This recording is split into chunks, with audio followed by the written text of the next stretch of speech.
लोग मेरे हाल पर तरस खाकर सहानुभूति भरे कमेंट्स कर रहे थे। How is your head changing? You can't walk. How will you take care? In this condition, you can't walk. How will you take care? How will you take care?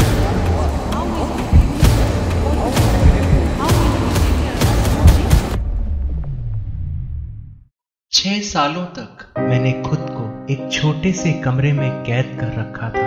6 साल तक मैंने आकाश, पेड़, सूरज और चांद नहीं देखा। मैं बहुत बुरी तरह डिप्रेस हो गया था।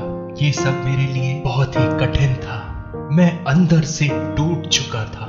ऐसा कोई शब्द नहीं जो मेरे इमोशनल स्टेट को बयान कर सके। मुझे लगा शायद यही मेरे जीवन का अंत है। मेरा पहला फ्रैक्चर मेरे राइट शोल्डर में हुआ। तब मैं सिर्फ 3.5 महीने का था। 1 वर्ष की उम्र होने तक मुझे 3 फ्रैक्चर हो चुके थे। मेरे माता पिता ने ऑर्थोपेडिक स्पेशलिस्ट से कंसल्ट किया। मेरे शरीर की पूरी तरह जांच करने के बाद उन्होंने बताया कि मुझे एक बहुत ही रेयर बीमारी ऑस्टियोजेनेसिस इम्परफेक्टा है। इसे साधारण भाषा में ब्रिटल बोन डिजीज भी कहा जाता है। मुझे अब तक 50 फ्रैक्चर हो चुके हैं। 50 फ्रैक्चर। मेरे केस में फ्रैक्चर का अंदाजा नहीं लगाया जा सकता था और यही डर की सबसे बड़ी वजह थी। फ्रैक्चर कभी भी कहीं भी हो सकता था। अगर आप बचपन से कलरफुल जिंदगी जिए और अचानक आपकी जिंदगी ब्लैक एंड व्हाइट हो जाए तो उसे स्वीकार करना बहुत कठिन होता है। अब मेरे शरीर के सारे जॉइंट्स फिक्स हो चुके हैं और मैं चल फिर नहीं सकता। अपने घर में या बाहर घूमने के लिए मुझे एक इलेक्ट्रिक व्हील चेयर का इस्तेमाल करना होता है। हालांकि मेरा जन्म हिमालय पर्वत श्रृंखला के पास स्थित सिलीगुड़ी, पश्चिम बंगाल में हुआ था, पर मुझे अपने जीने की वजह आंध्र प्रदेश के पुट्टपर्ती में मिली, जहां मैं अपने परिवार के साथ पिछले 16 सालों से रह रहा। अपने रोज के छोटे छोटे कामों के लिए भी मैं अपने माता पिता पर निर्भर रहता हूं। दैनिक दिनचर्या के काम जैसे ब्रश करना, पानी पीना, कंघी करना, कपड़े पहनना, इनके लिए भी मुझे उन पर निर्भर रहना पड़ता है। मेरी बेबसी की सीमा तो यह है कि अगर मुझे एक मच्छर भी काट रहा हो तो उसे हटाने के लिए मुझे अपनी माँ को बुलाना पड़ता है। गर्मी के दिनों में पसीने की बूंदें मेरे चेहरे से गिरती रहती हैं। मैं खुद एसी तक ऑन नहीं कर सकता क्योंकि मेरा हाथ रिमोट तक नहीं पहुंचता। मैं अपना फोन नहीं रिसीव कर पाता। फोन बजता रहता है और मैं असहाय उसकी तरफ देखता रहता हूं।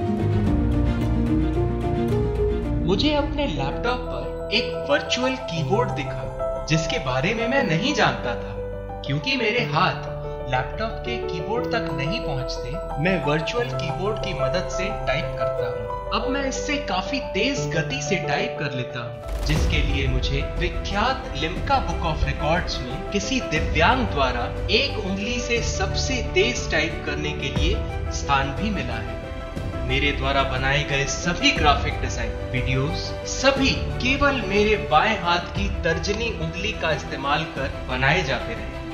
अब मैं एक अंतर्राष्ट्रीय ग्राफिक डिजाइनर हूं और संसार को यह सिद्ध कर दिया है कि हमें कभी किसी को भी एक दिव्यांग समझकर कम नहीं आंकना चाहिए, क्योंकि जब हम अपने करिश्मे दिखाएंगे तो सामान्य मानव दंग रह जाएंगे। हालांकि मैं पूरे विश्व से अपनी इस एक उंगली की मदद से जुड़ता हूं, पर उससे पहले सभी चीजों को अरेंज करने के लिए मुझे इंतजार करना होता है।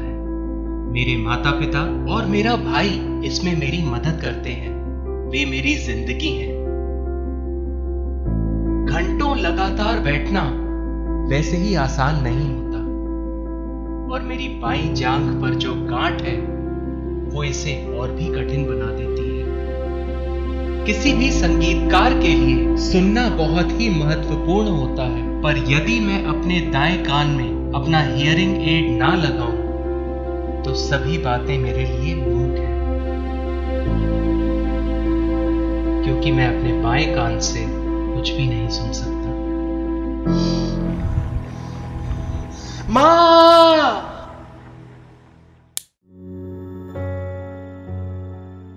क्या हुआ साई, क्या हुआ? शांत हो जाओ साई, शायद तुम्हें अपनी पहचान की तलाश थी। सब ठीक है साई, हम हमेशा तुम्हारे साथ हैं। तुम असाधारण हो, हमें तुम पर नाज है। चलो तैयार होते हैं, आज एक टॉक शो है। हाँ हाँ, याद है ना? इनमें से कोई भी बीते कल की कोई काल्पनिक कहानी नहीं है। यह मेरी असल जिंदगी है, जिसे मैं हर दिन हर पल जी रहा हूं। लोग मुझे एक सेलिब्रिटी के रूप में जानते हैं, जबकि मुझे अपनी जिंदगी का जश्न मनाते हुए भी यह नहीं पता कि कब तूफान आएगा या एक अंधेरी रात का सवेरा होगा भी या नहीं। पर हर चुनौती ने मुझे सभी कठिनाइयों का सामना करने के काबिल बना दिया।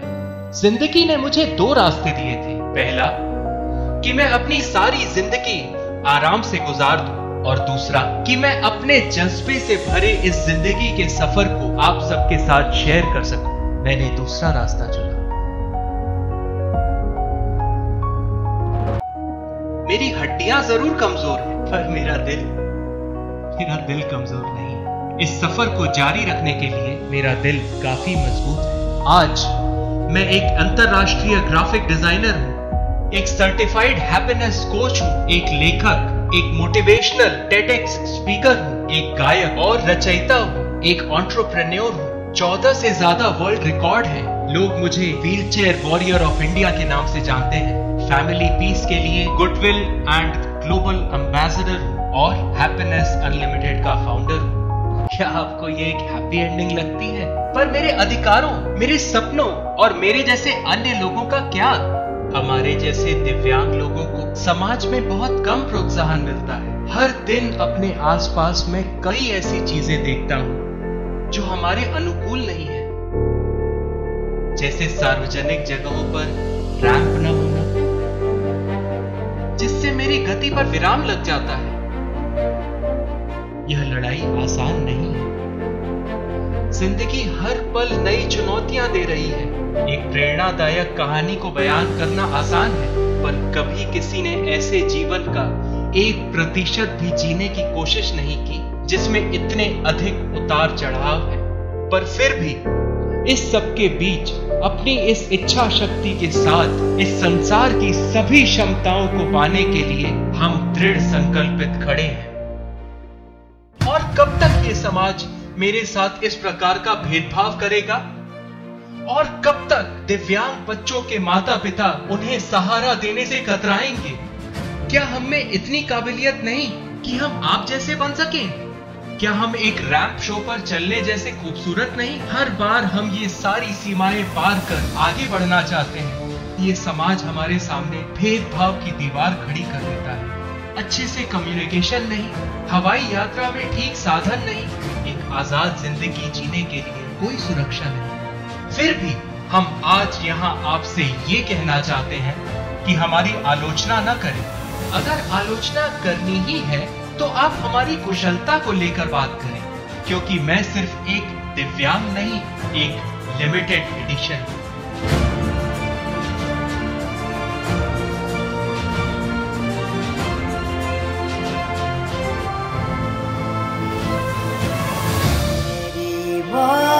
रफ्तार हो रुके से भी तू ना रुके, हासिल कर ऐसा शिखर पर्वत की भी नजरे उठे, आशाएं खिले दिल की, उम्मीदें हंसे दिल की, अब मुश्किल नहीं कुछ भी, नहीं कुछ भी,